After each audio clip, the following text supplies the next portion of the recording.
En 1997, científicos detectaron un sonido gigantesco en el Pacífico. Era tan fuerte que se escuchó a más de 5.000 kilómetros. Este sonido desconocido, llamado bloop, desconcertó a la comunidad científica. ¿Qué lo provocó? Algunos científicos pensaron que era hielo rompiéndose, pero otros creían algo mucho más extraño, porque el sí a venir de una criatura enorme. El equipo estaba en alerta máxima. El sonido se intensificaba cada segundo.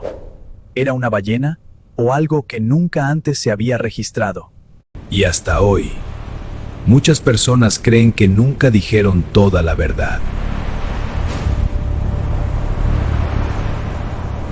This more demands the monkey covered us.